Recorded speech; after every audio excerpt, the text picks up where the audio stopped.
Welcome to The Old World Lives, a Warhammer Fantasy Battles podcast. You can find us on Facebook at The Old World Lives, on Instagram at The Old World Lives, and you can reach us by email at theoldworldlives@gmail.com. And now, on to the episode. Hello and welcome to episode 1 of The New World Lives, a Age of Sigmar podcast. Wait, that did feel really wrong in my mouth, but I'm sad it is like this because at least 2 of us or 3 of us have gone over to Age of Sigmar. Isn't that right, Niklas? Yeah, it is the best game ever made. I just love those round bases. And conga lining. Conga lining is so fun. Have you heard about bubble effects? Yeah, bubble wraps. Just boosting your guys with different keywords, and to be honest, I have no idea. Well, let's start this over. Hello and welcome to episode 24 of The Old World Lives, a Warhammer Fantasy Podcast. Tonight, I'm joined by Niklas. Hello.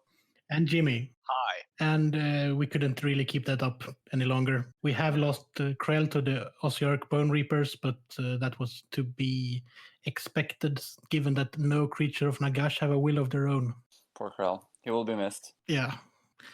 He's nominally a part of the podcast after all. Just Krell, the character, is he in Age of Sigmar? No, he's not. But the model is still used as one of the normal White Kings, I think. No, generic White King number 3. He's a generic guy nowadays. Is Harry the Hammer in Age of Sigmar? No, he's not. Well, the model can still be used as a generic Chaos Warrior Lord of some kind.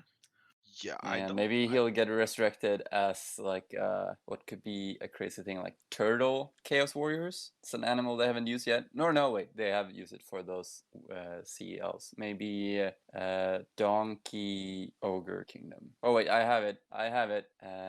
Anteater Undead. I was thinking maybe he's just been purified and become one of the Stormcast, since they don't remember their past anyway. That's true. Most likely. Just a red painted Stormcast guy, number 82. Yeah. Called something from list A, something from heroic from list B. That seems like the naming convention for all of the Stormcast. I have been trying to read one of the books, actually, mainly because I got it for free. So it is quite a challenge, given that everything seems to be named by, well, either a naming generator or an 8-year-old fan fiction writer. Or like they do in South Park when they mention, I think it is episodes for Family Guy, where when manatees picks up balls with names. Yeah, I wonder what kind of animal they have locked up in Nottingham is coming up with that shit. Whatever it is, it's probably trapped there at the moment, all alone. Since I reckon everyone has heard Games Workshop have pretty much shut down for at least half a month more. Yeah, this country is properly locked down, unlike Sweden at the moment. I don't know what you mean. We're so isolated over here at the moment. Well, that's just everyday life in Sweden now. Yeah, yes. Exactly. We're all recluses. Just we can finally stay at home without having to make up an excuse. Oh no, I have to go to the Systembolaget and buy some beer. Oh God, I hate this. Well, I've been really enjoying staying indoors now lately. Just lots of time for hobby. Yeah, you've been like crazy productive staying indoors. Yeah, it's great. I get paid 80% of my wage just to stay at home and paint Slayers and dwarf characters. It's a dream. Wow, I wouldn't mind that at all. Sounds like a harsh life for the moment, but as we all know, it is a serious reason why everyone is home. So yeah, everyone should just take care. They really should, and do what their respective governments say to do, mostly. On a lighter note, tell us about all that lovely hobby progress, Niklas. Yeah, so I've had some dwarves left over that I had to paint since November or something. I painted up my dwarves for this tournament in November, and then I was like, okay, now I painted those, I'll just paint the Slayers and some characters that I have left. But since I didn't really have to paint them for something, they've just been staring at me on my desk for months now. And now is a perfect time to just paint them, and so I did. I did get some paints for them, some orange paint for their hair down a dark sphere a couple of weeks ago before this madness, so I'm glad that I had time to do that. And now I painted them, and then now I'm gonna start painting the halfling commission that I had forever from this guy that I got the Kislev army from, or like all the models. So he gave me these halflings like a year ago or something, but he said like, "Oh, don't worry, take your time with it." And I've always had stuff like projects coming in between, but now I got lots of time to paint, so I'm just gonna sit down and paint those guys. Just to be fair, you did just make a giant effigy out of them, just gluing them together on top of each other. Yeah, that counts as Cow Lord in Age of Sigmar. So, Jimmy, have you had any progress? No, I'm making progress now, though. I just opened up a box of Empire State Troopers and I'm cutting them away from their spruce as we speak. Nice. The old classic ones, right? Yeah, the classics from. They were made for 5th edition, I think, and in 6th edition they added a command sprue. They're so luxurious, and they all even have shoes. Yes, they all have shoes and puffy clothes. Such an important detail on Empire models. Yeah, it's strange that the newer ones didn't have puffy sleeves at all. Yeah, I mean, yeah, I don't hate the new ones. It's like I just prefer the old ones. They look way better. Although I like the halberds on the new guys better than the old ones because the old halberds yeah. are so tiny. But I'm still gonna use them. And also they're like multi-part, aren't they? Yes, they Like are. you glue the top of the halberd onto Yeah. the stick. Yeah, and then one arm is holding the pole, and then you attach another arm to the other hand, which is already attached to the pole. So, but it And looks then you really put tiny. on the halberd head. Yeah. Ta-da! That makes I made a so much sense. halberd. Yeah, maybe they went a bit overboard once they realized that they could manufacture multi-part models. Yeah, but hey, they still look good in bunches when ranked up in units. And I guess we should all be thankful for the advantages of modern plastic cost, with I mean, yeah. actually costing all the weapons that's needed. I really love the old models, but when I assembled the latest Chaos stuff, I was just shocked how far they come in just manufacturing plastic models. Yeah, some of the old models might look great, but they were not that good to put together, say the least. Yeah. And I'm not So, at all. Yeah. Have you done anything else, Jimmy? Started Nope. on your Empire? Well, I'm really happy that you started on the Middenheim stuff. I'm really looking forward to this. It's finally time. Nice. Although it's one of the worst months to do this because I was gonna say also that it's ironic that you started Middenheim when winter's over. yeah, but also because Final Fantasy VII Remake just got out, so that's gonna stop me somewhat.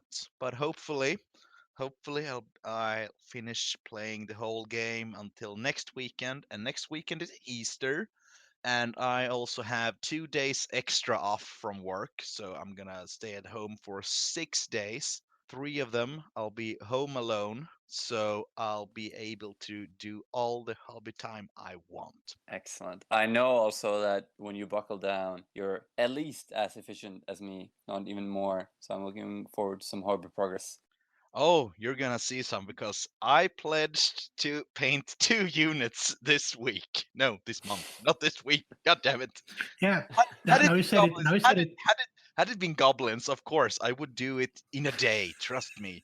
I know how to We're paint gonna hold you goblins to now. it. We're gonna hold you to that. You have to make 2 units in this week, and given that we're recording on Thursday, I'm pledging to paint 2 units of core units this month.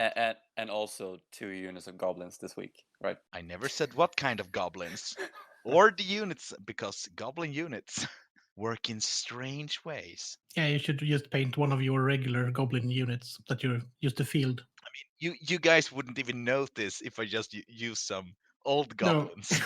No, not at all. There used to be Because there's so many. Didn't you have like 400 already? No, it was 300. Now I have 400. and they're not overly distinctive either. So No. Just for the pledge picture, just show a bag full of goblins. Just say a random number of how many you painted in there. Yeah, I painted this. this could just be the new measurement of goblins. A bag of goblins. I like this. I really like this. Or a net of goblins. Oh, you Yeah, didn't. but that's 2 or more units. That's a net. A bag is 1 unit. So, Chris, have you done any hobby? I'm finishing up my second ballista or bolt thrower that was downgraded from my because I pledged 2 for the rare choice in March, but I couldn't find the time to finish both, so I just finished one of them, and I'm finishing the second one. Excellent. So that's what I'm currently doing. Yeah, I really After like that, this. after that, there will be a core unit of some kind if I can find my dryads again. So I finished those, and So, maybe Or at least finish 2 more dryads. I could just finish since I prepped more than a mini unit for the January pledge. I could just work on those that are already prepped. Yeah. So I can finish. I have units for them. For those that haven't seen them as well, Chris did some high elf repeater bolt throwers and did them like on some big oval bases. They look really cool. Yeah, and I'm not sure everyone saw that, but the crew is on the base, but they're also removable because those are the only one that needs to fight anyway. And if you didn't know this, Chris enjoys doing bases more than he does actual miniatures. Yep, bases and terrain. That's the fun part. Yeah, I love those bases. They look great, and a really great idea to have them orientated like that on those bases. Yeah, and it also makes them stand out a bit, but they still blend in a bit because you don't have like a square base and large square base on the bolt thrower and then separate small bases next to it. They don't never look cohesive like that. Yeah, I really like them. And some of the look when they're standing like facing the longer side, it looks like they got better reach and that they can fire more shots somehow. I don't know. It works very well. It looks very, very good. Yeah, and they will be. The reason that I haven't posted the first one is that I want to post both of them at the same time, so they look cool together. And I really like that I decided on because I got a plastic river bolt thrower and the metal one that basically look the same. So I modded one of them so they look more similar.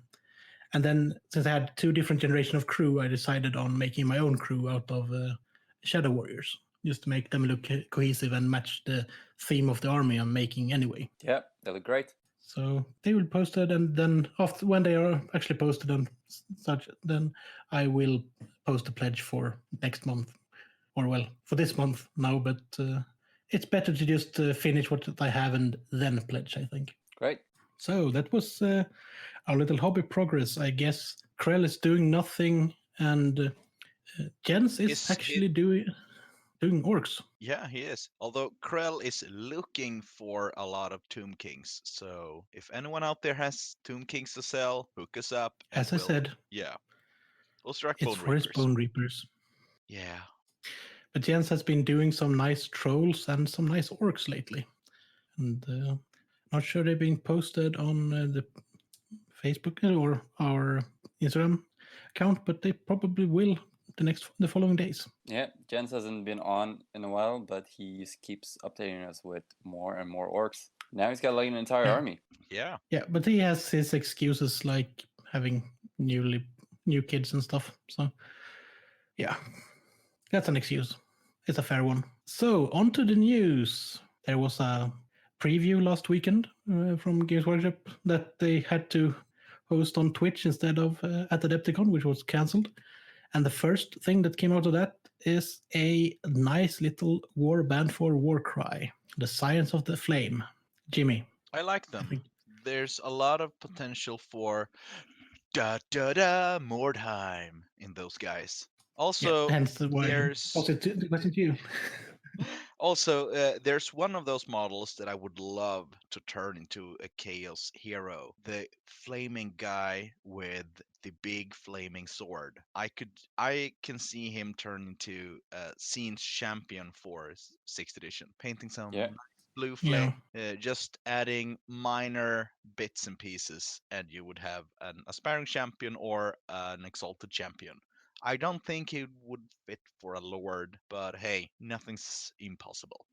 Yeah, I was thinking that I could possibly get some use of some of these for my gladiator warband for more time as well. Yeah. Just some maybe removal of some of the chaos icons, since they're not chaos worshippers, but They're really good models.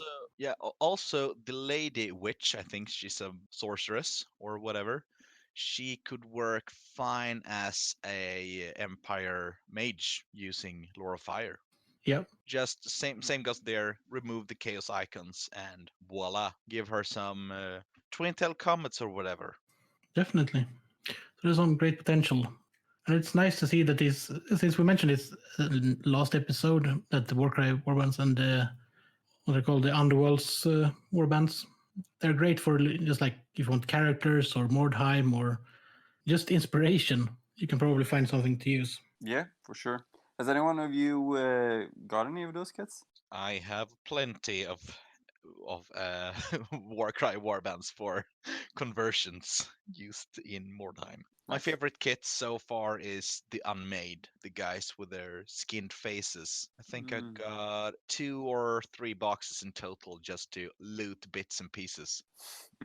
Nice. And soon I will have some use of their bodies as well. Yeah, I've got the Splintered Fang from Warcry that I'm going to use for the Pit Fighter / Gladiator warband that I'm planning. And I've bought the Ilthari Guardians from Warhammer Underworld's Night Vault to use as character models for my Wood Elves when they're getting painted. Nice. They will make some really nice altar kinder or something that when you have a character that's halfway been turned into a tree or to use the Forest Spirit rule.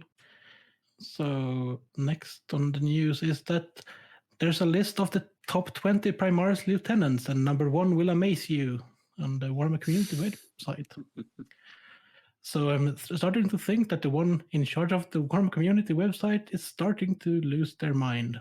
You don't say. And honestly, we're not putting anything off here. A really nice update to the Eomer model, March of the Riddermark, previewed. Oh, we're not talking about battle game, are we?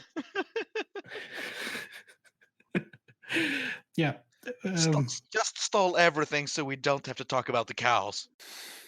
I really like that they are releasing the Carpathian as a 40k model. You know, the guy from Ghostbusters 2.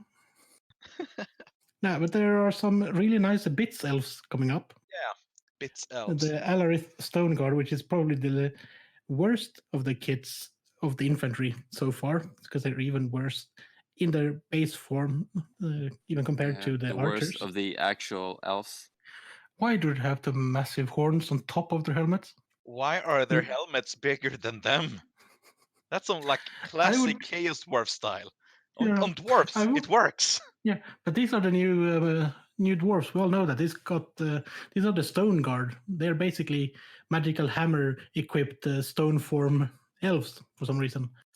But I also see a potential in these if you make the helmet work and change out the weapons. If you look past their ugliness and their smell and their unusefulness, you might find use for them. If you're wearing a cap and then you put the cap down and down until the screen covers the top half of the model, then you can see some potential. Pretty much. Like the lower body, the robes are really cool. The face is cool, but then when you see the hat and it's the top of their weapon. Yeah, for some reason it changes, the view of the model changes in the middle part of their helmet. Because they're great up onto the middle part and then what the fuck is this? Why is there a Minotaur head on top of the elf? Yeah, that makes it like I've been saying about all the other elves, like, oh, they look great, just clip the top of their helmet away, and now suddenly the top of their helmets look like $1 million. This looks so bad. Yeah, but I'm probably getting these because I have one of my main themes for my high elves are that they are set in the era before the War of the Beard, the War of Vengeance, which is an era where their archetypical high elf units as we know them didn't really exist. There were no units of just silver helms or just archers. There were cavalry units and there were archer units, but all of those were either properly maintained army units or mercenaries, which is why these will work with some conversions for at least, I think, 3 units, depending on which weapon you change out and which helmet you make out of that helmet. Yeah, they would look. I think they would look really good if you change the helmet out somehow and give them halberds. Like As Phoenix Guard, I think they would look great. Or use some kind of elite. Or Yeah. hero, or just buy one box and build heroes with different equipment. Yeah, Yeah. that too. I'm thinking a unit of axe wielders actually Yeah. for my taste, but that's because I don't really like the plastic white lions that they have. Speaking of stupid cow things, Yeah. yeah, That thing suddenly reminded me of. Have you seen the video of like two guys from Boston fishing and they catch this sunfish, and there's just like a 5-minute video of this guy going like, "What the hell is that? What is that thing? Is it a turtle? Oh my god, what is that thing?" That's exactly how I went when I saw that thing. But if this is supposed to be like the spirit of a mountain, why does it have such spindly legs? Because cows also have spindly legs. Yeah, but cows mean, in general don't wield massive hammers and are spirits of mountains. True. Your infallible logic is denied, Jimmy. I don't know. This thing looks terrible. I must- It's just like a parody of Age of Sigmar. This is pretty much what we think of Age of Sigmar when we think of Age of Sigmar, but they finally just made it like an avatar of what we think of Age of Sigmar. Avatar of AOS. But I really like the video, that the Elf for Wealth video that they showed Yeah, before yeah. during the live stream. Elves can't be trusted. Yeah, it's terrible. I wanna forget that it ever existed. Should we wash your eyes with bleach? Let's just keep playing 6th edition and forget about it. Yeah. Last time we talked about the Kislev models or the Kislev. Oh yeah, artwork.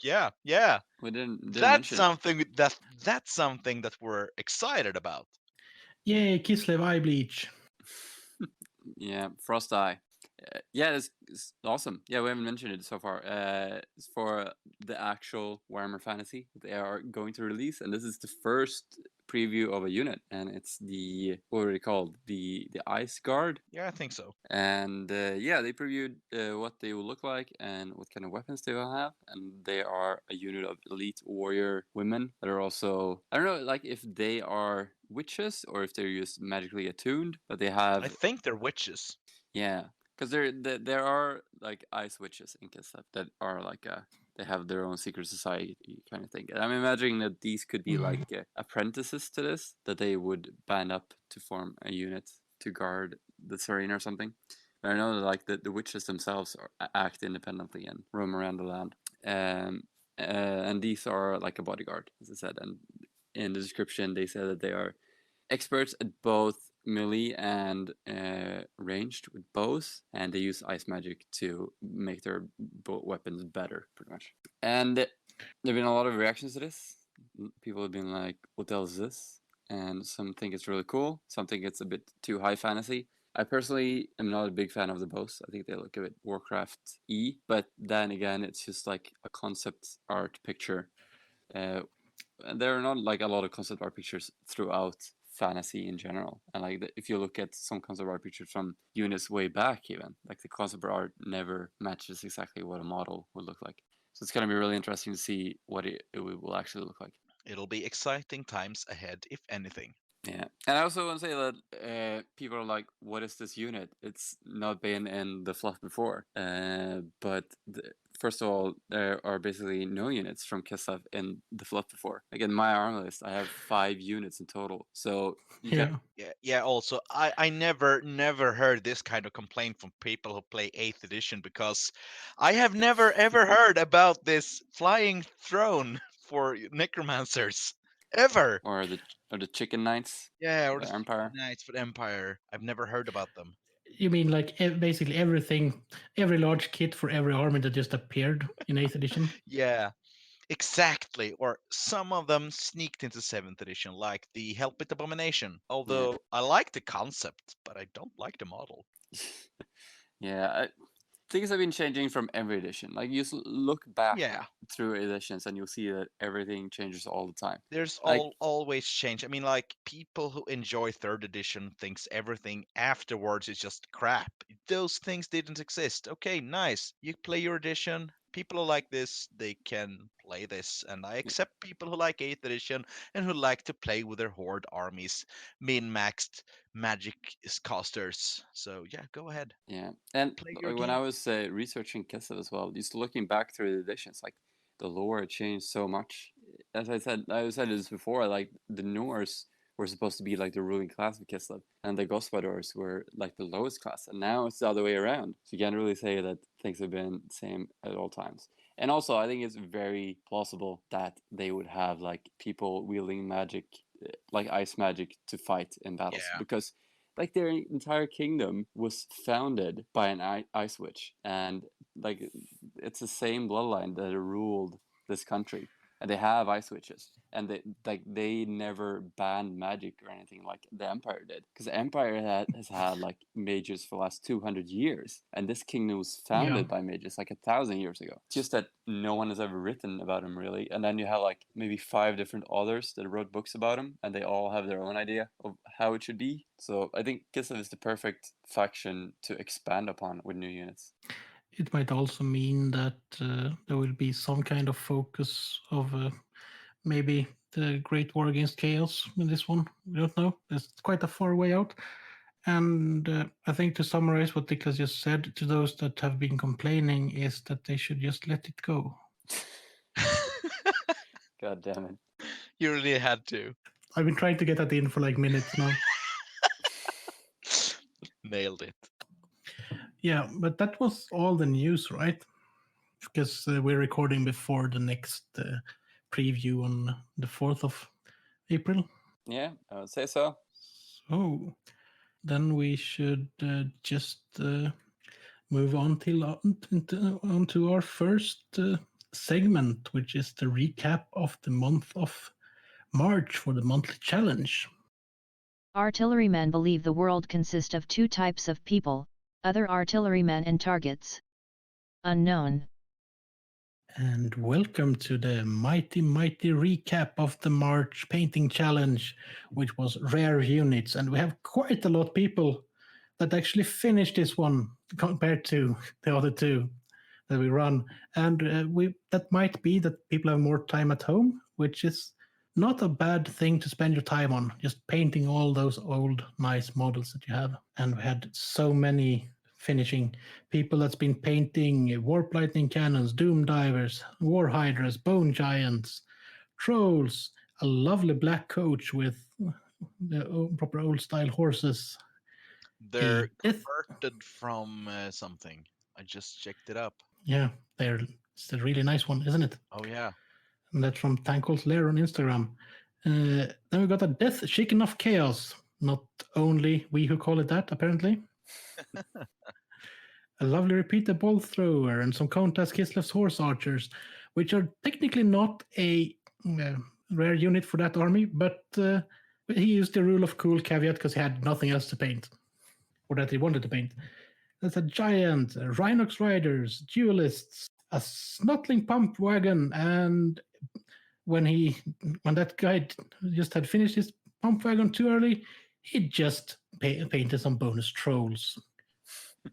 Which is just lovely nice. with some bonus trolls. Might as well. Yeah, it's great to see that so many people got on this. First couple of months, there are a few guys getting on, and that was great. And now there's just a whole wave of them. And for the next challenge we did, like a lot of people already signed up for that. So it's great to see this really take off. Yeah. For the next one, it's a core unit again, which is just because people need core units. I've also put in a little caveat. If you don't want to paint a core unit or don't have any core units, you can pretty much paint as usual what you want, or add a hero level character that's not a battle standard bearer, because that will be a separate challenge in the future, because that's what Jimmy wants. Yay! Every proper general needs a proper standard for his army. Of course. But for this, for the monthly challenge, it's basically just, you've painted your core units, you've painted your special, you painted your rare, you need something to lead them, paint a hero level character, like a mage or just like a captain or something. Just have a hero. So, did anyone have a special mention of all the cool stuff that was finished this month? I think that the Doom Diver is really cool. Kilos Weissman on Instagram, and I know this guy in real life as well. He's in the warband group that I'm playing in, and I really like his goblins in general. Play them at this event that I hosted, and his Doom Diver is just excellent. It's on a little base, and it's very grimdark and also hysterically funny because they're goblins. Like the Doom Diver himself has got like goggles on, and it's just all rusty, and he's got like a little rusty knife in one of his hands. It's perfect. I love it. I like the detailing he did on the wings as well, where they painted little moon symbols. Yeah, it's Just great. added to the flavor. A unit Yeah. that caught my eye is the Rhinox Riders. I totally forgot that those guys ever existed. Yeah, we mentioned them in the Heavy Cow Tactica. Yeah, I know, but I still is like, yeah, they're ogres, blah blah, and I just never looked into the models until like when these guys showed up. Yeah, So they're quite cool. Yeah, they're huge. Yeah, big fat lads on big fat mounts. Yeah. And the fact that you can upgrade the unit champion to be on an even, or all of them to be on an even larger rhino, which is just silly. Just look at me forget these guys next week. So what And, about you, like, Chris? remember. What's your favorite? Actually like both the bone giants, because that's two more bone giants than I've ever seen painted before. And those were from Max Paint Toys and the Quick Draw Hobby on Instagram. So it's just, yeah, I've never really seen bone giants painted. I've seen people buying them and then saying, nah, there's no way I'm ever going to assemble this, put it in a box and then forget about it. Yeah. I don't think Yeah. I ever assembled mine. I just- See? Proof. Yeah, this is proof. But you could probably just sell it to Krill. I sold it ages ago. Oh, the only bone giant I would like is the one that's a character that they posted in White Dwarf in 6th edition. That basically has a like a lich priest inside of it. Yeah, I don't remember that guy. I remember they made some giants that could have bows and stuff. Yeah, that's in the same update. So you can basically have Oh. an army led by a bone giant with bone giants with either two hand weapons, a two-handed weapon, or a bow. That's basically a bolt thrower. That'd be crazy to face like an entire army of bone giants. Like the Lich Priest bone giant, and then just different selections of bone giants. Maybe Krell can do that with some Aussie Art kits. Just glue them all together into big giants. That's how they work, right? Yes. All right. Yeah. Well, as I said, great that so many people participated in the challenge. I'm really looking forward to seeing some more core choices with so many people signing up as well. I will paint 2. You heard me right. 2 regiments of halflings this month. Nice. Will you Jimmy, paint, do you have Jimmy? any fixed amount? Like I'm gonna actually what you're gonna paint, or just paint 2 units? I'm gonna paint 2 units of state troopers, 20 guys each. Nice. Chris?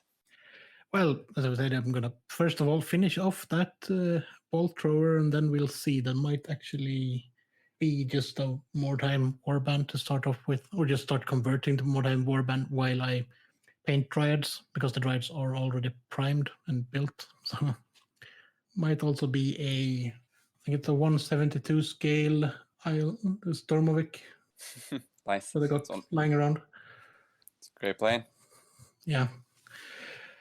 Might be that as well, but that's probably not related to this, nor will it be finished in a month. Well, I'm looking forward to seeing those dryads. The first one you made looked really good. Yeah, it's so sweet. Yeah, it needs its company. It looks a bit alone so far. Just a lonely tree on the mountaintop. Yeah, but as I said, the April challenge is live on Facebook, and you can also see most of the entries if you check through the old Facebook posts for the challenge that's been finished, because this list with Instagram handles might be posted, might not. I technically have to ask permission these days for that, but we'll see what happens. Do you have to do that for social media accounts? Yes, I do. Just to cover all the bases. That's just how it is. And But on the other hand, yeah. Sorry, remember to post your pictures on Instagram and tag them The Old World Lives Monthly. Yeah. If you search that hashtag, you can find all of the Instagram accounts that we've been looking at for this challenge. So That's probably the easiest way to find them. Just search the hashtag, because then you can also find all of the the work in progress photos and people talking about it. And check out our Instagram while you're at it, at The Old World Lives. Do you know what I hate, guys? Do you know what grinds my gears? Do you know what grinds my gears? Scraping mold lines from old kits. God. Yeah, mold lines and all models is crap. And I think the worst thing is that some of them are just in a very, very bad spot as well. The worst I know is mold lines on knuckles. Try mold lines on puffy sleeves and puffy pants. I'd say mold lines on the plastic Cold One Knight kit, because none of those mold lines make sense, and almost all of them have slight mold slip. So there's a bit misalignment of every damn armor piece and Cold One that you have to fix before, which is, yeah, that's probably the main reason why my entire Dark Age project is in a box at the moment. I got so pissed off with those. I bet those mold lines go past like the scales as well. So there's a line that goes in a like one area, and then there's a little sink, and the mold line just goes through the sink, and then you just have to get it in between every scale. Yeah. Some of them are even across the filigree details on the armor on the knights. So if you remove the mold line, you might remove half of the detailing of the knight. Because they're just that bit of mold slippage, so that they're too deep to just scrape off. It's the worst. All right, so what's next on the agenda? Arrows are useless against a castle. You can only win by using heavy wall breaching equipment, which is why dwarfs are the superior race in siege warfare. If you are the besieger, you can't hit anything worthwhile at all. If you are inside the castle, you might think arrow fire would be effective from the towers, but which would you prefer to be hit by, a pointy stick or a 30 pounds rock? Burnt lava spear, the dwarfen art of war. And welcome to the second segment, which is a Tactica boom, which is a quote from the Ogre rulebook. And that's a quote from the Lead Belchers, which are not in this Tactica, because they're not an artillery unit. So, as we've alluded to, this is a Tactica artillery, where we will go through the rules for the main types of artillery, which are stone throwers, bolt throwers, and cannons, and also through most of the units and their special rules if they differ from the regular standard rules in the big rule book. There will also be special mentions of some of them that will be discussed in their own specials that we'll mention later on, just because we have either just hinted on them before or talked a bit about them, or there's so much text that they have to be in their special episodes. And some of the units that we're going to talk about, we will just guess how they're used. Sounds very artillery-like. Yeah. Throw this man an artillery dice. He knows what I mean. So first out, we're going to talk about stone throwers and stone thrower-esque war machines. Yes. So a stone thrower lobs something, a rock or burning pigs or skulls or whatever, and it explodes and damages troops. So stone throwers will also include some of the artillery pieces that are technically not stone throwers, but are treated as stone throwers in the rules. Yeah.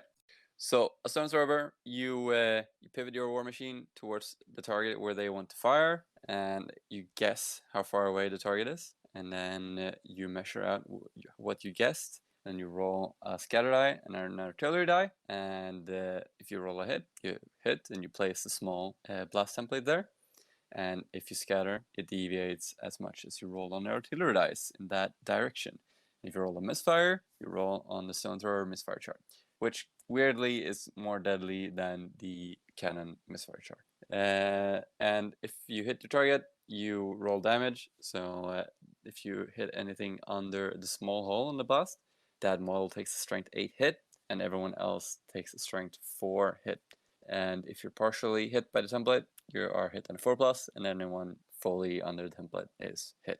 and then you just roll to damage, and you get no armor saves. So that is Indeed. basically how a regular stone thrower works. And there was a bit of a clarification in the 2002 annual how to fire stone thrower, because you can only fire at targets that you see, but with stone throwers, because they lob the shell, you can overshoot your target to try and hit enemies behind it. I've heard some discussion about people arguing how this actually works, and because it's a bit unclear. It just says that you can fire towards where you can see an enemy, and if that means you can just fire towards like the entire enemy table edge, because that's the enemy table edge, or if you actually have to aim towards an enemy. And I think it's clear from the 2002 annual that you can only target like enemy units that you see. And you can target that unit and try and overshoot against a unit that's behind it that you cannot see. As long as you see an enemy unit in front of that, you can try and overshoot and target different units. So the first one is the Bretonia Trebuchet, which is just a catapult, but it's strength 10 in the small blast and strength 5 in the small hole, or the blast itself, which is really nice, and I think it's fairly cheap. And it can pivot, but it can't move. It's also nice with strength 5 on the small blast. Yeah, they're gonna kill infantry Yeah, like so easily. yeah, it's a difference between wounding regular toughness 3 infantry on a 2+ compared to a 3+, which is great, and wounding Chaos Knights on 3+ instead of 4+ as well. It's also slightly different in the range because it can't target anything closer than 12 inches, but it has a 16-inch range instead of a standard 48-inch range for a stone thrower. All right. Next one, bit of an unusual weapon, the Chaos Dwarf Earthshaker. And this is a catapult, but I think its main use is that it literally shakes the earth. And after you fire it, you roll 2d6 from the point where it impacted, and any unit within that 2d6 in inches counts as moving through difficult terrain. No, half range. Oh, okay. Just yeah. half movement rate all the time. Yeah. Oh, yeah. So then And they can't shoot missile weapons. Yeah. Yeah, so you could be doubly affected. If you would then move to a difficult terrain, then you would move quarter. So that's really, really annoying. Really good for Chaos Dwarfs. They want to stand and shoot, and now they can make their enemies move slower to them to shoot more. Yeah. And war machines caught in the area may only fire on a 4+. This one is a bit special. It's got a 12 to 48-inch range, and it uses the cannon misfire table. So it's technically a mortar, I think. Yeah, and as I said, you want to use the cannon misfire charge because it's less deadly than the stone thrower for some reason. Somehow black powder is finally safe. Yeah, it's weird. Then I'm saying that they are safer. You might wonder why. So both of them have the same kind of misfire charge. If you roll a 1, the weapon is destroyed, and on a 2-3, you can't fire this turn or the next turn. The difference being that a stone thrower loses a crew member on a roll of a 2-3 as well. And then 4, 5, 6, you can't shoot this turn. You can fire next turn. So guys get caught in the strings or whatever when they're tightening the catapult and get killed. Next on the list is also so the Death Rocket fires up to 48 inches, fires like a stone thrower, and if you roll a hit and a misfire, it bounces off 2d6 in a random direction and 4d6. explodes there. Oh, 4d6. Yeah. Crazier. And then it explodes over there. And it doesn't make any damage where it originally lands. So you might just end up blowing up your own backline with it if you're really unlucky. Yeah, so even if you hit an enemy unit, it just bounces off some guy's helmet and explodes somewhere else. Well, it is a rocket. It might just... It's not really guided or anything. You just hope it goes in the right direction. Yep. Kind of like the Doom Rocket for Skaven in 7th edition. I remember reading the rules for the Death Rocket, or its equivalent in 8th edition in the Timer Crown book, where it's basically guided. So if you miss the target, you can kind of guide it towards the enemy anyway. So it's like super accurate instead of being less accurate. Now, should we move on to maybe their less chaotic relatives? Yeah, the dwarves. The dwarf stone thrower is basically a stock standard stone thrower, but it can be upgraded with runes, and Niklas got some tips on that. Yeah, so basically all dwarf war machines are pretty basic, the 3 basic ones, but they have runes that complement each of them. Stone throwers usually upgraded with a rune that gives them +1 strength, so they are also strength 5 in small blast. As I said, with the trebuchet, it's really good for pounding regular troops or chaos knights or whatever. It's a big difference when you get that many guys under the hull. And second rune I usually upgrade with them with is the Rune of Accuracy, which just allows you to reroll the scatter dice, which is incredibly deadly. And also, if you have an engineer next to them, then you can guess the range twice, which makes the stone throwers very, very deadly. So you would think that, oh, it's just a stock standard catapult, but you can upgrade them to make them some of the best war machines in the game. So what's next? The Orcs and Goblins catapult. Yeah, the rock lobber, which is actually just a basic stone thrower crewed by goblins. No, so they are they're not good as crew members, but you can buy extra crew member who he never helps shooting the crew with the war machine, but it is an orc bully, so he keeps the leadership high for those little rascals, going from leadership 6 up to 7. Ooh. Oh yeah. And he actually makes it like you would have to think about charging them with like a small unit of huntsmen or something. Because now there's actually an orc there that can fight. Toughness 4. Yeah. He also has light armor, which the others don't. Yeah. I think that the great thing about the orc stone thrower is that like the rest of the army is so unreliable that this thing is actually very reliable compared to them. One of the most reliable units. That's why I have 4. Yeah, and it's just, as we talked about in the last episode, there are also gorgeous models. Oh yes, With they a fair are. few was painted for the challenge. Also, compared to normal war machines, all orcs and goblins war machines are fairly cheap. They're affordable, if anything. Yeah, they do the same thing as all other war machines for a good price. Yeah. So they're just great. I mean, it's still a strength 4 blast with no armor saves. That's really good. So all you greenskin players out there who don't own one, get one and learn how to guess range. Yeah, pretty much just become a carpenter and it comes naturally. Yeah. And now, onto something a bit more terrifying. The executioners who decapitate the rebels, they who hurl the wailing heads of the enemies of the king. Inscription above the tomb pit of the skull catapults in Sundry. So these are some nasty stone throwers. Well, do they really throw stones or just stubborn heads of their enemies? Well, the Screaming Skull catapult operates in exactly the same way as a stone thrower, except that it hurls screaming skulls instead of rocks. Yep. So it works. How do they scream with no lungs? Magic. Yeah, just like the tutors and the undead regiments, all those instruments. Yeah. I'm just gonna read what it says in the unit entry because it's quite great, really. Screaming skulls. When screaming and flaming skulls land among the enemy, it is a very unnerving experience for them. To represent this, any unit that suffers 1 or more wounds from a shooting attack by Screaming Skull catapult must take a panic test. Because of the weird nature of the Screaming Skull ammunition, the catapult inflicts magical attacks which also count as flaming attacks.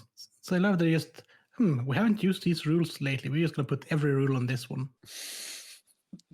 Yeah, and you can upgrade it to hurl the skulls of the specific enemy you're fighting. Yeah, and then you, if you upgrade it with the skulls of the foe, you make it even more terrifying than the catapult's usual ammunition, and any units must take a panic test from a Screaming Skull catapult. Suffer a -1 to their leadership. Yeah, if you're fighting them and then they're hurling the skulls of your neighboring village, you're like, that's fine.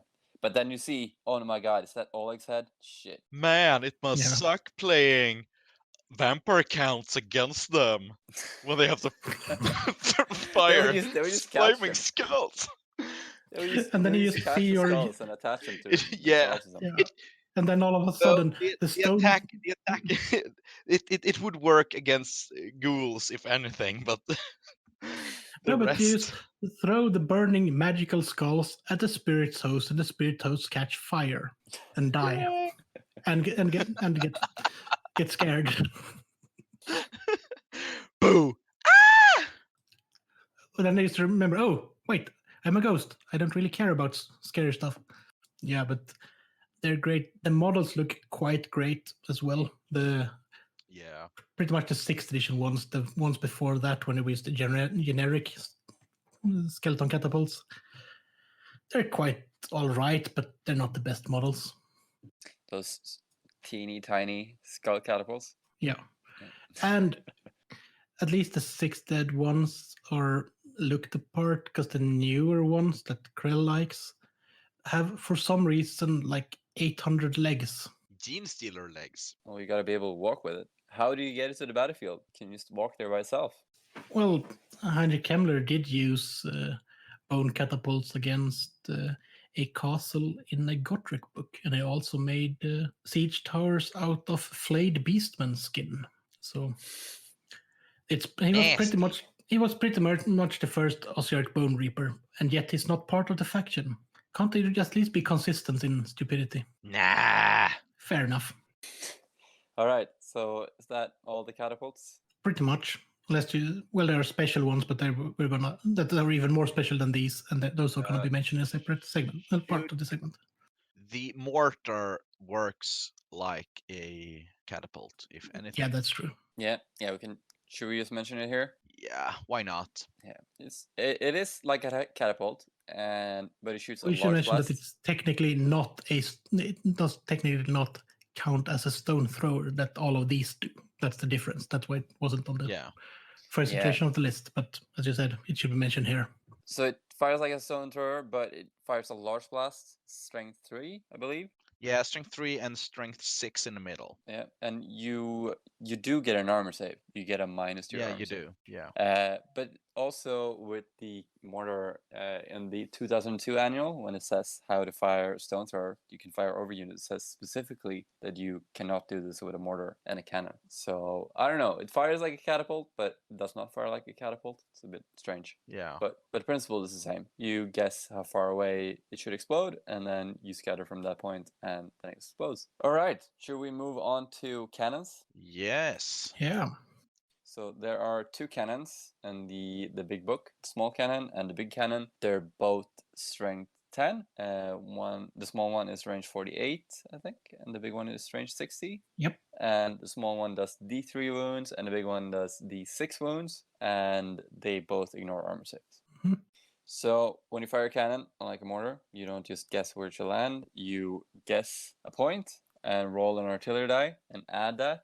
And that point, that is your guess plus an artillery die, is where the cannon shot first lands. And then moving in a straight line, you roll another artillery dice, and that's the bounce. And the bounce zone, so between your first guess and where it lands, is where you kill stuff. So you want to get as many models in that line as possible. So usually you would aim for the point where all 8th edition players can just place it without even guessing. Yeah, and they always place it 7 inches in front of a unit. Or what's it, 7 inches in front the back of a unit? No? 10 inches from the back. Yeah, 10 inches from the back. 10 inches from the back, bro. Yeah, 10 inches from the back. So, yeah, in 8th edition, they just removed all the guess thing, which is super sad. It's one of my favorite parts of the game, of guessing artillery. Although, sure, it speeds up the game, but we don't need that. Why would you want something fun to be over so fast? Yeah. So anyway, yeah, you guess the range, add artillery die, and then you bounce another artillery dice. And if on the first guess range you roll a misfire, you roll on the misfire chart, and then on the second roll, if you roll a misfire, it just gets stuck in the ground, which is the most infuriating thing ever. Like you get a perfect guess, a perfect distance added, and then you just lands like in front of the toes of an enemy graveguard or whatever. Or they guess perfectly and it just lands on the head on your goblin general and he dies because he can't look out, sir, for his goddamn life. Yeah. The memories, they haunt me still. The cannons they come as standard with an alternate firing mode, which is the grape shot. Oh no, don't remind me. They work great against Skaven. Retreat. Use the flame template, and all models under the template, even though Greyspade, suffer a strength 4 hit, 1 wound, -2 save modifier, which is, as we said, great against Skaven, especially frenzied ones that can't retreat. Yeah, there's especially when you shoot it from the side and the unit is 10 guys wide. There's an Yeah. update to this though. I don't know in which annual it was, but they changed it to roll in the artillery die, and that's how many hits you get within 8 inches instead of using the flame template. And Oh, you But can that use sounds either. like 8th edition 40k, so that's not all right. Yeah, remove all the blasts. I think they added that to make you be able to roll on misfire when you do that kind of shot. Yeah, You could it use is either. quite silly that it just works pretty much. Yeah, well, everyone knows it's far more safe to load your cannon with rusty nails than actual shot. So yeah, what races have cannons? The Empire have got the Great Cannon, which is the bigger of the cannons that we mentioned. The Dogs of War used the regular cannon, and the dwarves used regular cannon. Yeah, but wait, there's more. Regular dwarfs can add runes to their cannons. Did you know that, guys? of course. So Of Yep. course. so as I mentioned with the catapult, you can just add runes to make dwarf artillery the best artillery. You mean the So- most expensive artillery, right? Well, yes, but also the best. So the dwarves have a really good rune for cannons that allow you to reroll the artillery dice once for each shot. So this means you could either reroll it when you roll a misfire on the first roll, or for the bounce roll, which is super handy. Wow. Yeah, it's the best thing ever. So you'll So I keep hearing. I think I need to build and paint some dwarfs then. Gun Yeah. line, here I come.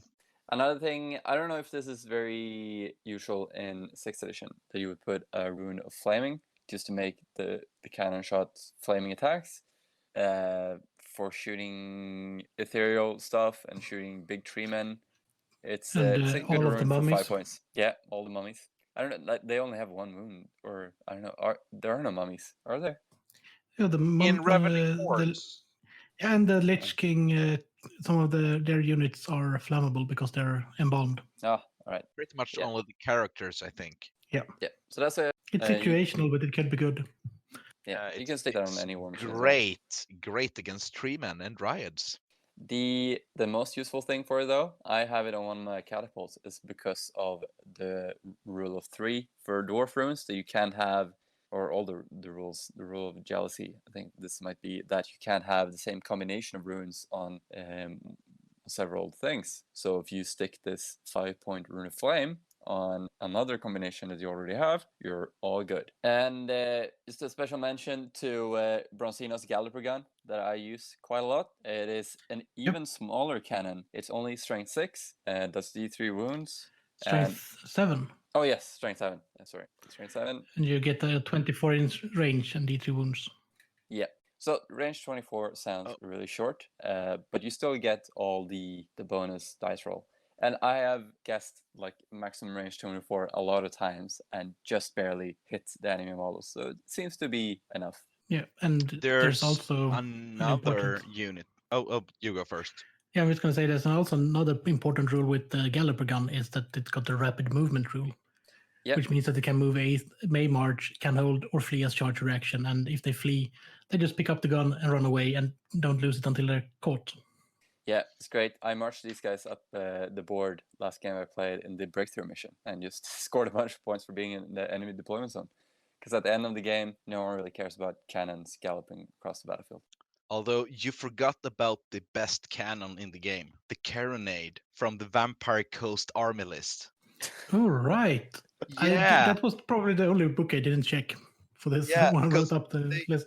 They work as the lesser cannon, except it can only shoot 36 inches in range, and it has strength 7, but it can move and fire. It's pretty good. Yeah, that is pretty good. It's like they have move 4, so you can move your cannon around and just shoot around. They're a special choice, costing 70 points each. Oh, that's really good. Yeah, it is. Yeah, the Bronzino guns cost 100 each. Yeah, although to play this list, you have to play at least 2,000 points because you need to use Commander Harkon himself. Yeah, so Although I know some gaming groups allow this list to be used without him and just use a regular hero guy to play Yeah. lower point games because the list is very, very fun. yeah, it's always weird with those lists. You have to have that special Yeah. character. But on the other hand, it is a list from a campaign book that it's only supposed to be played in that campaign. So it might be why you have to have the character. Yeah, I would love to see that list So- someday. Yeah, we have a guy who plays 500 points from this list in a campaign at home, and he has a cannon. Awesome. Yeah. All right, so that's it for cannons. Let's move over to the dart launchers, the bolt throwers. The only thing Indeed. that shoots properly with ballistic skill. Yeah. So all the other war machines use artillery dice somehow and guess ranges, and these guys just fire, just shoot. Use ballistic skill and shoot to hit. So they are strength 6, range 48, and -3 to armor save. No armor saves. Oh yeah, no armor No save. armor Shit, I saves. keep But forgetting. damage D3. Yeah. And you lose 1 strength per rank it penetrates. Yeah, so like when you shoot it and you kill the guy in the first rank, then you get a hit on the guy in the second rank with -1 strength. And you keep going until you don't wound the guy, or I'm not sure about how it is if you don't kill him or not. Yeah, you can have a ward save. So if you save the first one with ward save, it stops. Yeah. Which is so great if you play It's just Britannia. so bad as just tanking a bolt from a bolt thrower on your chest or something. It could have a medallion on it. Yeah. Yeah, the blessing of a lady saves you every Yeah, time. but you can, as you said, you continue rolling for damage until you fail to slay the target or run out of ranks. You can, if you have shoot it in the front of a 2-rank unit, it's kind of a waste because you can potentially only kill 2 models. But if you shoot it in the side or in a really deep unit, you can penetrate quite far if you're lucky with your rolls. Yeah. Or take off a few wounds from a monster. Me personally, Oh, yeah. I like using bolt throwers to pick out wounds from monsters because monsters are large targets, so you usually don't get the -1 for long range. Yep. So what armies have bolt throwers? The Chaos Dwarfs got a Hobgoblin bolt thrower, and we should mention all of the Chaos Dwarfs units we mentioned are from the Ravening Hordes book because they don't have a proper release for 6th edition. Yeah. And there's no special rules or anything for these bolt throwers for the It's- hobgoblins, right? It's just 2 per choice, or 1 to 2 per 2. slot. Okay, yeah. So you can take 2 for 1 slot. That's pretty much all Yeah. of the bolt throwers can. Yeah, that's on the big strengths of bolt throwers. You look at them and they don't look as powerful as a cannon, and they are not. But you can take 2 of them in 1 choice, which is great. Yeah. Then we have So it's the same for dwarfs, right? yeah. Yeah. Depending on which book, because I think one of the 2 books for 6th edition just allows you to take 1, doesn't it? Okay, Niklas, I- you play the true dwarf. Yeah, in the true old and proper dwarf book, they can definitely have 2 for each special choice. Yeah, but I Nice. think it might be in the. If it is, it's in the 6.5 books. You can only take 1, but I'm not sure, so don't quote me on that. We don't really care about the 6.5 book, even though So- it's fine to play it because it's released in 6th edition. I can hear the fans clamoring. What runes, Niklas, do you put on a bolt thrower? Don't give it the Seeking. +1 strength. Please don't do it. God, I hate this. Okay, Plus- people, if you give it the +1 strength rune, it will kill everyone's chariots because strength 7 kills chariots in Yeah. 1 shot. That's the greatest thing. Strength 7 bolt throwers are very common. You can give it a rune. You just give it +1 Yeah. strength. I usually give it to catapults as well. The thing is, though, a dwarf stone bolt thrower is 45 points, which is really cheap. Yeah. And that +1 strength rune is 25 points. So you make it pretty expensive right Yeah. away. And then You- you can give it Rune of Seeking, which allows you to hit on 2+ once per game. So it's just a 1-use guided bolt. Yeah, So it doesn't matter if you're shooting through a forest or whatever, or you can't see through a forest, but behind a thick wall at long range at a small target, you will still hit on 2+. which makes it quite great for hunting characters on large monsters and stuff like that. Yeah. You can also give it Fluxon's rune, which is just an anti-air rune that gives it +1 to hit flying targets. You could give it 2 of these and make it +2, so you can hit them super easy. But I have come to realize that usually I will not give any runes to bolt throwers because it's just better to keep them cheap because they still usually only hit on 4+. You sink a lot of Keep points. them in cheap and they will reap. Truer words have never been spoken. Yeah, And I 'cause know you can this. either. Yeah, go on. No, you first. I was going to say that you can either take 1 really upgraded bolt thrower or take 2 for the same cost as the one with all of the runes And then you still have 2 chances to hit. Yeah, and my words, they come from just using the Orcs and Goblins Spirit Chuckas, which is the next kind of bolt thrower, which is the cheapest bolt thrower in the game for 35 points each. Take that, dwarfs! We're better than you for once. Leadership. Oh, no. Cheaper, not better. No, they're better. I can fit so many in one list. We're actually Legion Yeah. 9. Shit. Then you should just take one Dark Elf Assassin sneaking up with the mask that gives it terror and just run. But here's the thing. for I will always add a 5-point orc bully, getting that leadership 7 and light armor. Yeah. Yeah. So just like the rock lobber, the spirit checkers can buy an extra crew member, which is the orc bully, who keeps the lads in check. Although if you're like me and play mono goblins, you will never add this kind of dirty thing. Yeah, the Spirit Truck is great. 35 points, and there's not even a chance of misfiring with it. Yeah, I know, right? Everyone will survive, even the enemy, because they will always miss. Well, and also there's the same ballistic skill as dwarves.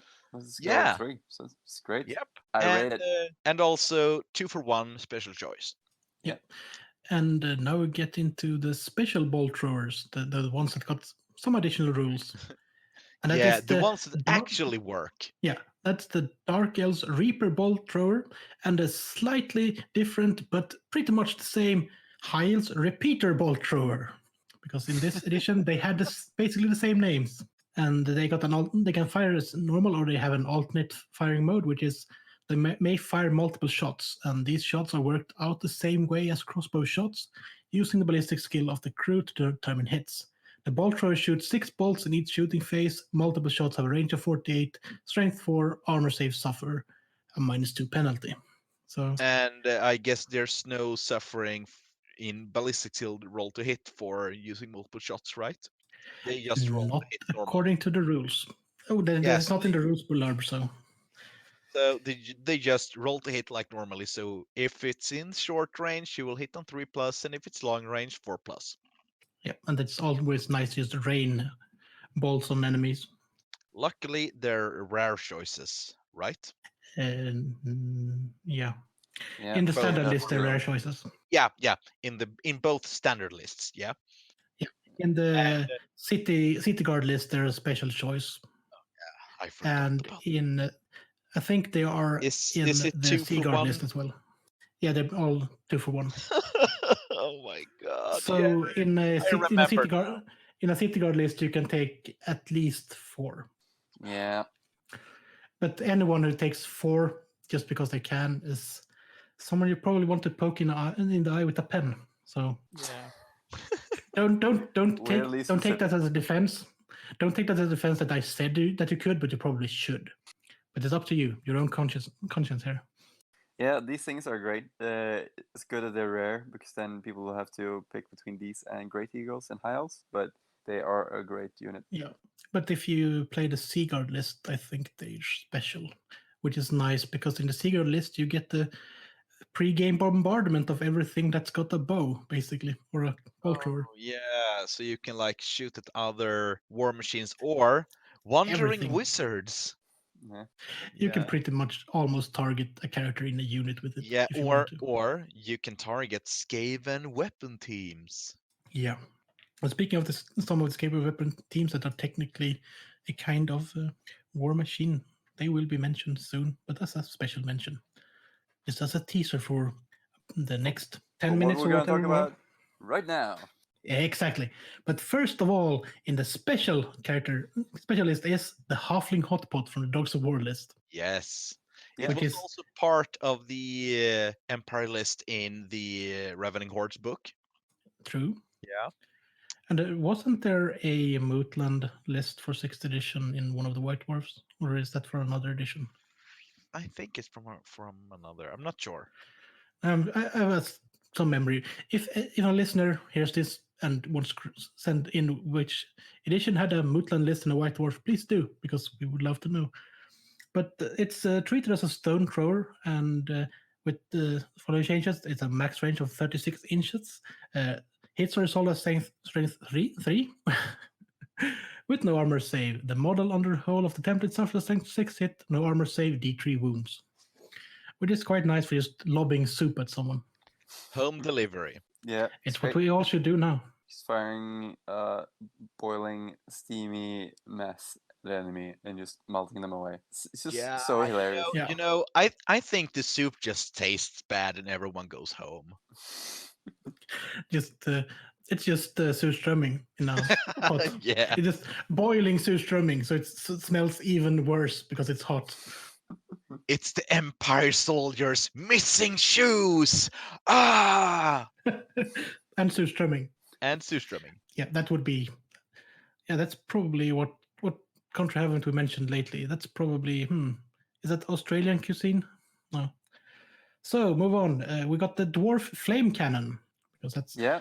It's. I was gonna say it's range 12, strength 5, and it gives D3 wound and a -2 armor save. Is it range 12 or guess range 12? It's guess range 12.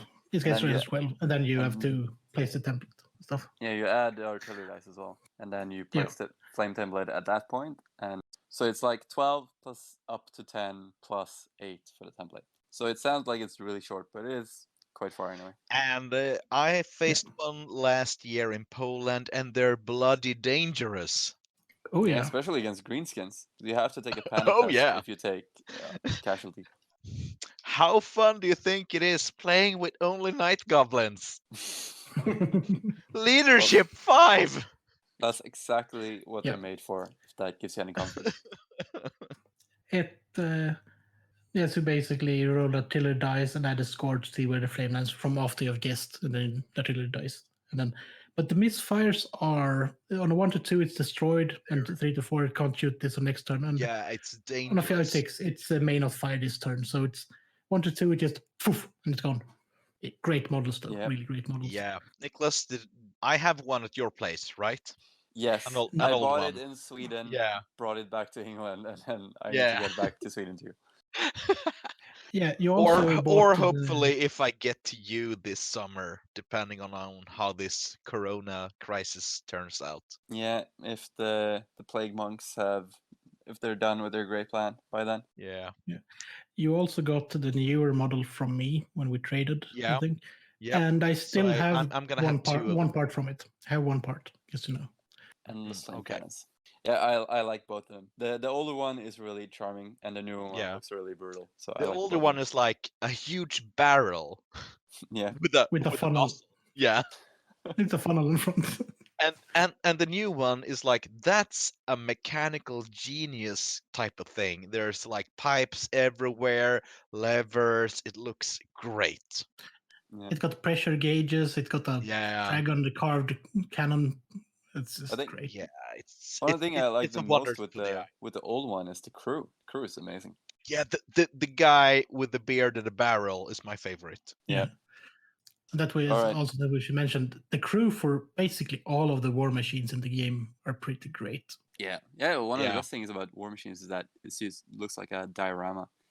Yeah, it's boring when you have the same war machine and the crew look all the same if you have like multiple. So for me, that's how it is with my rock lobbers. The crew looks great, but fielding 4 of them beside each other is like just looks like copy paste because all the models are the same. Yeah. Some of them did come with a slight altered crew, like 1 extra crew member, so you could have at least 2 sets that looked slightly different, but not all of them, sadly. And then the plastic ones, well, they were an upgrade because you could model your crew however you wanted, but the crew was somehow worse. I'm gonna say that the Empire cannon / mortar crew looks great though. Yeah, the high elf plastic bolter crew is quite good as well, because you get multiple arms and multiple heads and some extras. Yeah, they used to have slightly orangutangy arms. So yeah. Although Niklas, what do you think about the plastic cannon crew for the dwarves? Don't they look great? I mean, it's just the arms look a bit wonky, I think. Yeah, the rest of them look great. Speaking the arms of dwarves, let's the get back on gun. the subject. Yeah, the organ let's gun. get back on. It's a range 18, strength 5, armor save -3, and movement as crew, which is nice. which most of the cannons have. But it's like you just can move around the cannon. Yeah. You can move it. You can move it 3 inches without taking penalties. Yeah. And unlike other war machines, you roll an artillery die, and that's how many hits you get. Yeah. Simple as that. And which is really good. It's really good for close defense. Yeah. 18 inches is not that long, and that's like one of the key differences between the 6 book and the 6.5 book, because in the later book they get 24-inch range. Yeah. And it pretty much has the same results on the misfire table as the flame cannon. So 1 to 2, it's destroyed. Yeah, it's dangerous. But that's what you get for taking these newfangled, only 400-year-old machines. Yeah, that's like one of the biggest things I realized in 8th edition when I saw some battle reports of someone playing 8th edition dwarves, and they all have runes on their organ guns, and I'm like, what? What are you doing? You can't put runes in that. It's way too new. And I felt better about myself for being this crumbly dwarf. It's just strange. Yeah. Yeah. Being a filthy goblin player, for once, I'm on your side. And then we have something that's slightly the same thing, just and more way interesting. better. It's way potentially better. In the hands of Jens, it's great. In the hands of Jens and his loaded dice. Yeah. And this is the Empire Hellblaster volley gun. Yeah. The volley gun shoots 3 times, so it's 24 inches. Yeah, potentially. It's 24 inches, and when it shoots at it's strength 4. When it shoots at half range, it's strength 5, right? Yeah. Yes. So 0 to 12 inches, it uses hits and shots is artillery dice, strength 5, armor save -3. 12 to 24 inches is half the artillery dice, strength 4, and -2 in the save. Yeah. Yep. So it's slightly different. It's not as powerful at range. So Although, go ahead. It's got like 4 barrels in 3 different sets or racks. So it fires 1 rack, and then it turns around and fires the 2nd rack, and then fires the 3rd rack. If you don't roll a misfire where it could stop, or it could just be even better. Yeah, be like Jens and roll a 6. If you roll a 6 on the when you roll a 6, Kaboom! It hits at maximum hits, and all the following unshot barrels will do the same. So if you roll a 6 on the first misfire shot, you will get potentially 30 hits or 15 at long range. So Yep. yeah, and Jens got 30 hits on me and killed 28 night goblins.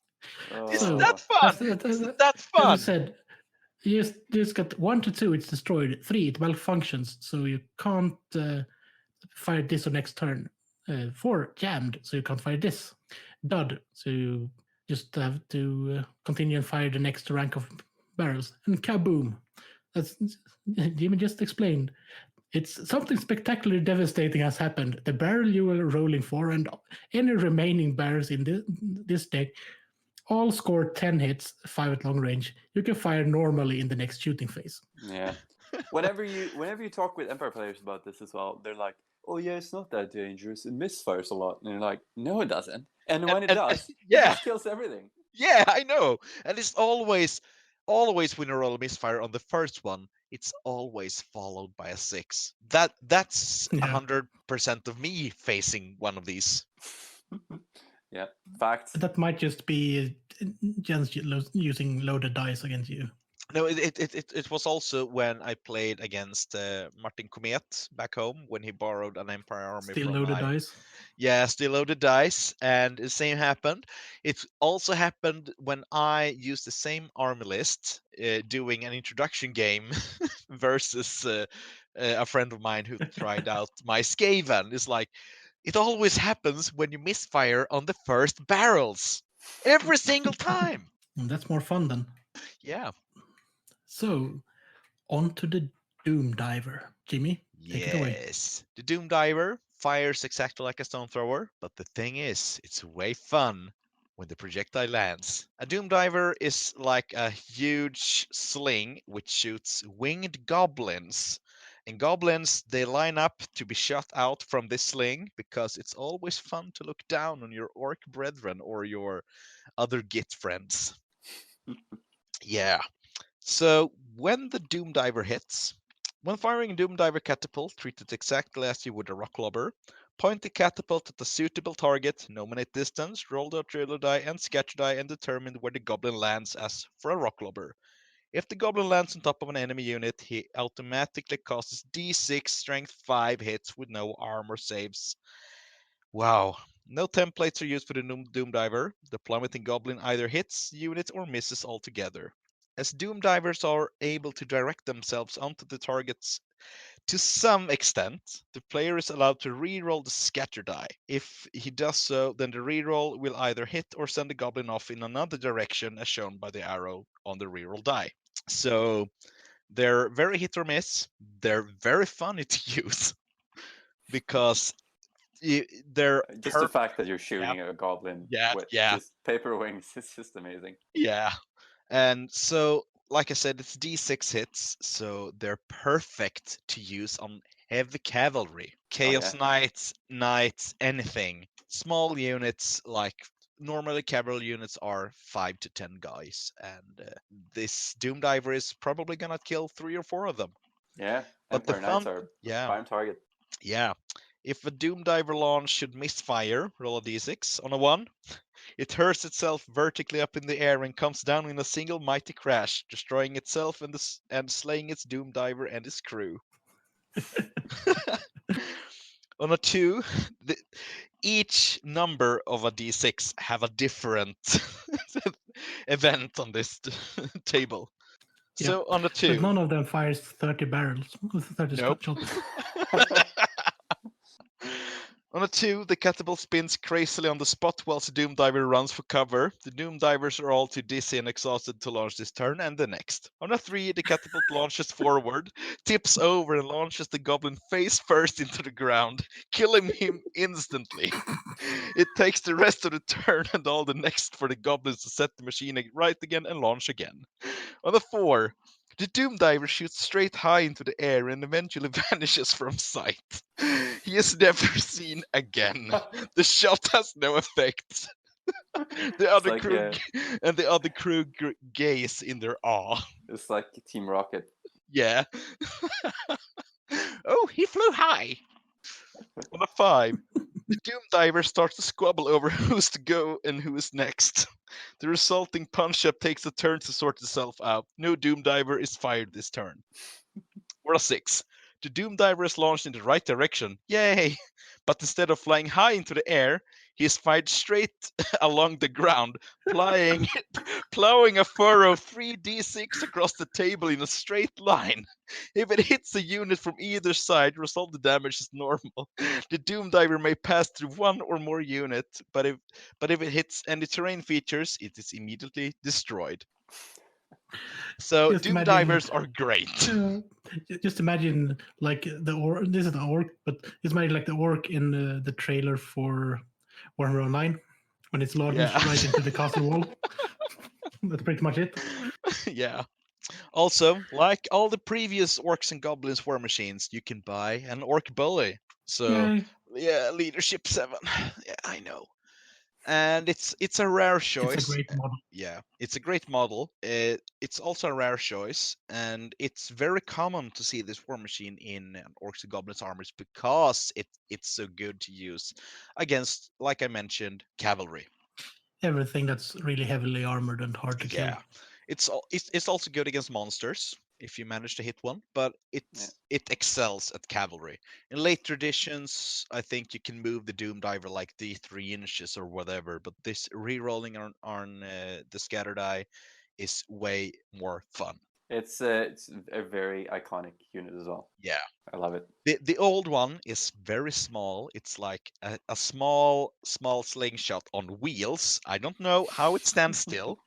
But it's a small slingshot on wheels and a lone goblin attached to it with like Batman wings.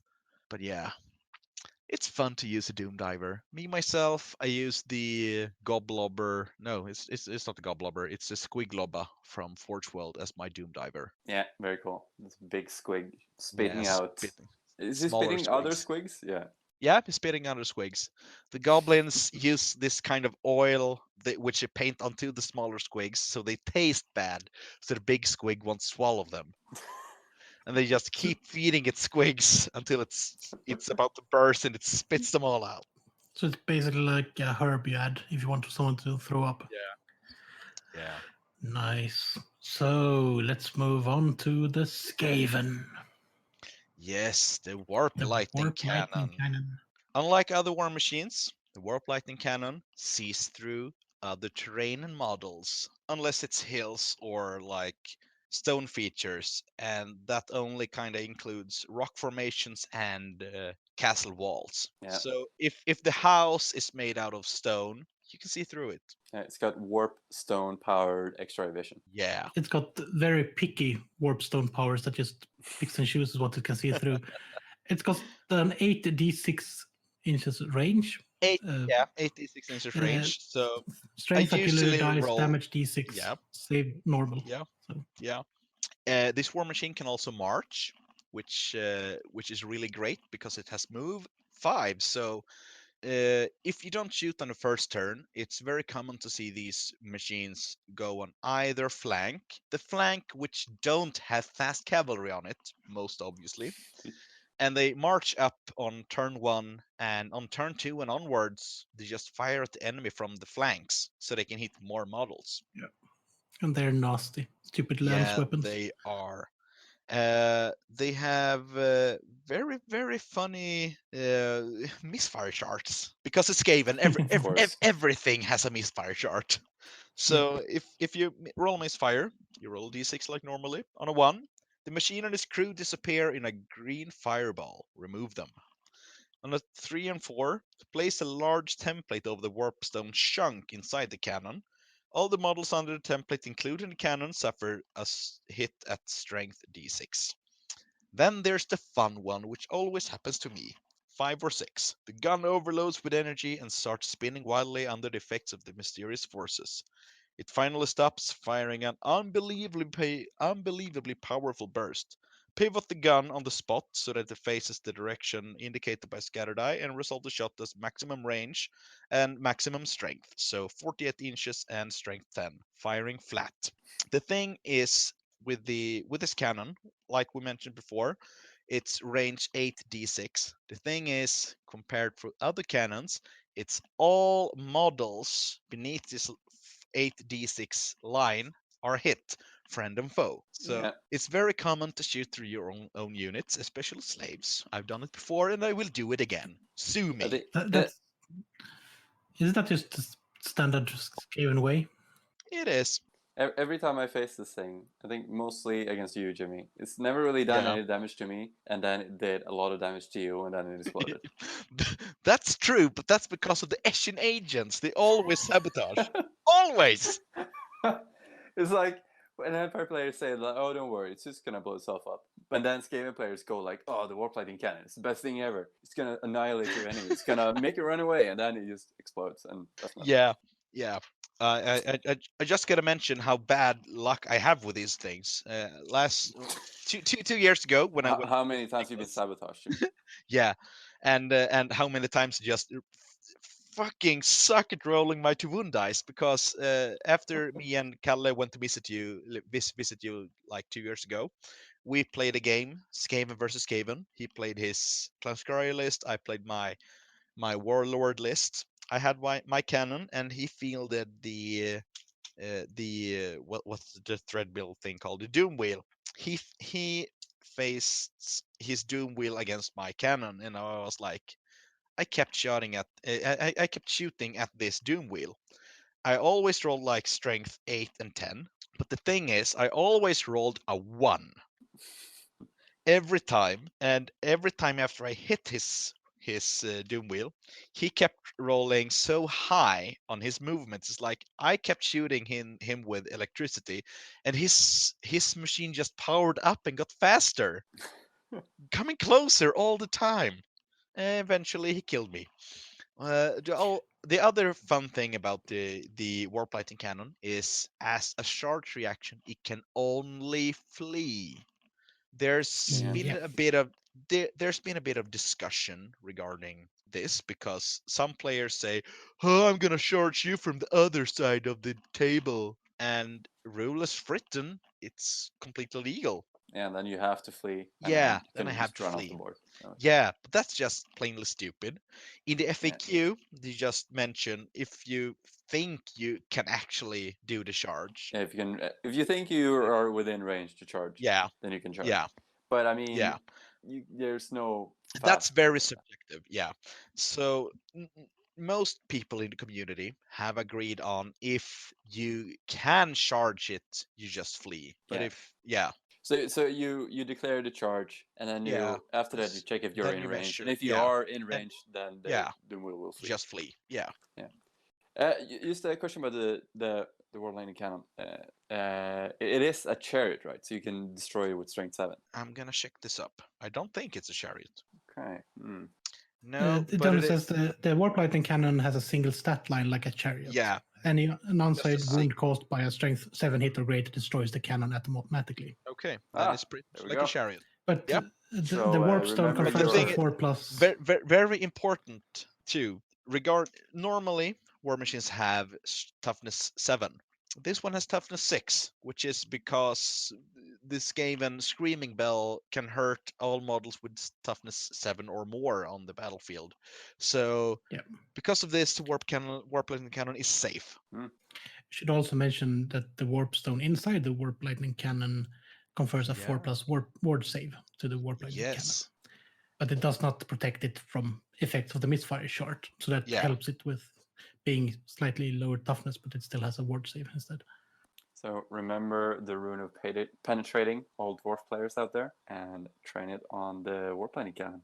Does that mean they can't take ward save? Yeah, I guess unless it's a demon ward save. It's not a demon ward save. But we all know that if it's a dice roll, the Yeah. Skaven player will fail it. It will have been sabotaged by another clan. Yeah. Regarding shooting the cannon, I just gotta read up one bit from the firing the cannon piece here. The cannon can be fired in any direction, even through your own troops. No restrictions applies whatsoever. It's very important. Kill your own guys. Do it. Even if it's the last turn and you can't get any more victory points, shoot with it. It's fine. It's just pretty much encouraged. It doesn't matter if it dies and you give your enemy its victory points. Just do it. It's fun. You're playing Skaven. You're not meant to win. You're the bad guy from a bad Saturday's morning cartoon. Speaking of Skaven, they also have 2 things that are similar to artillery pieces, but are not artillery pieces, and they are the weapon teams. Yes. So I'm just going to give this a special mention. We're not going to go through them fully today, but they're probably, we haven't done a Skaven special, have we? No, not yet. Good, because I have totally blanked it if we have. But we're going to do a Skaven special, obviously, sometime, and then we go through this fully. But it's the rattling guns and the warp fire throwers, which are attachments pretty much to units, right? Yep. And for everyone out there, just use your rattling guns. They're great. Shoot cavalry, shoot infantry, shoot anything. You will enjoy it. Shoot them with cannons. No, don't point your cannons at them. That kills them. Yeah, I know. And then you have your last 2 knights charge the warp lightning cannons, which runs off the table. Don't remind me. Okay. Guys, I gotta tell you something about my warp lightning cannon. Last time I fielded it, it was chased away by dwarfs. I kid you not. It was chasing away by long drunk fucking Slayer pirates who had walked across the goddamn table. Long drunk, and the banner bearer was alive, and they charged it, and it fled off. All right, I think we've been on Skaven for too long now. Yeah, Let's move on yeah. to the next Let's choice. move on. The sad part is that the 3 last ones we have on this list are just going to be special mentions, because the first one is the Yeah. Hell Cannon. And we tend to bog down on this for so long every time we mention it. So I'm just going to power through this and say this will be a special mention in a Storm of Chaos rundown that we're going to do sometime this spring. And summer, time Yeah, is relative. sometime. But there will be a Storm of Chaos special, and we're going to go through it fully. It's Alongside big, the it's Goblin scary, Hewer. it's like a catapult. Yeah, It alongside the looks Goblin lovely. Hewer. So the Hell Cannon and Goblin Hewer will be in the Storm of Chaos episode because both of those have 2 pages of rules. So we're not going to go through them now, and we're not going to bog down on them as we always do. They're lovely models. I love the Goblin Hewer. So the Ogre Kingdoms, they got this Gobbler Scrap Launcher, and this is pretty much like a Rhinox chariot with a catapult on top of it, which is why it isn't in this special, because it got way too many rules. And if we ever do, which we probably will, an Ogre Kingdom special, we will mention it. There we go. Yay, we did it! No bogging down. So now on to how we use catapults. Oh wait. Yeah, we've pretty much gone through how we would use most of these units. Catapults, fire against cavalry. It's great. I would never leave home without 2 bolt throwers for either Dark Elves or High Elves. They're just great at whittling down units or whittling down wounds on monsters. Yeah. For dwarves, I love my catapults. Most people play cannons. Cannons are great. They are very multi-purpose. You can destroy big blocks of infantry, chariots, monsters, whatever. Catapults are also good multi-purpose. Since they have a blast, most people would just assume that they're good against multi-target units. But they're really good against single-target units as well, with the hole in the middle. It's a strength 8, and it's still D6 wounds. I tend to have this philosophy using catapults. If I get first turn, then I will try and shoot the enemy war machines. But then from turn 2 and onwards, I will have to try and shoot the enemy cavalry. And they are always my number 1 target. And then when they have made contact with my lines or they are dead, I start shooting infantry units. That's exactly how I do with my rock lobbers as well. It's a very good strategy. Try to incapacitate the enemy first. If you can't, just kill as many as you can on the following turns. Yeah, I think cannons work kind of the same way. Yeah. They work for basically every army that can take a cannon. And if you take a Dogs of War cannon, it's most armies, if you really want to sacrifice a draft slot for it. Doing this kind of strategy, using war machines to take out war machines on turn 1, it's a very good viable tactic, because when you use the templates or the line from the cannons on another war machine, it's the specific models beneath the line or the template that takes the hits. Yeah. So it's no randomizing, like if you're gonna shoot with a a ballista, then you have to randomize the hits. But using rock globbers or cannons to take out other war machines, it's just gonna hit whatever it hits. Same goes with the warp lightning cannon. That's kind of what I used for as well on the first turn. Then I just point at anything and be happy. Yeah. So how do you guys use your ballistas, bolt throwers? So far, I don't at all. Given that it's all I got, I either use the multiple shots to thin down units or fire with harder shots on monsters or whatever gets in range that you just have to whittle down so they don't charge into a unit with full set of wounds. And for my dwarves, I put a bunch of runes on them at first, and then I realized that they are not that great compared to stone throwers. So now I just keep them cheap and easy and just fire away at whatever unit they can see, pretty much, and just deal a little bit of damage everywhere. Yeah, the main thing that I did use them for in 7th edition was to deny the enemy rank bonuses. So I kept firing them at units which would lose at least a couple of models, so they didn't get a full on rank bonus set when in combat. Yeah, they basically do as much damage as just like a ranged unit with crossbows or something. Yeah. They're good. They're good though because they don't have a misfire chart, so you can just keep firing. Yes, they're safe. Yeah. And if you play dwarves and play, War of the Beard setting, it's one of the 2 you can take, right? Yeah, it is. I also like when they describe bolt throwers in the dwarf book, that they say that all the war machines have misfire charts except for the bolt thrower, but you can't take an arm like only bolt throwers because only elves would do that. Yeah, and some of the more specialized ones, they have their uses. They're specialized for reason and for theme. So, and for the let's say the Chaos Dwarfs, they have a lot of different artillery pieces. Yeah, and they're all a bit specialized, except for the. I mean, they Yeah. have 3, and 2 of them are specialized. Yeah, one of them is just a ballista, but the other ones that they just do like an area denial effect or shoots off in a random direction if you misfire. It is great. They're just flavorful and interesting. Yeah, and special ones for the regular dwarves are really good as well. Really cool. Use close defense, which suits the dwarf very well. Yeah, then you get the layered, starting off with long range artillery and just getting more artillery the closer the enemy gets. Yeah. I always used to have my organ gun, my old dwarves. So good. Yeah, and as we've said, they are all usually great models that can make great little interesting pieces on the battlefield, which is probably the most important thing, making the army look good.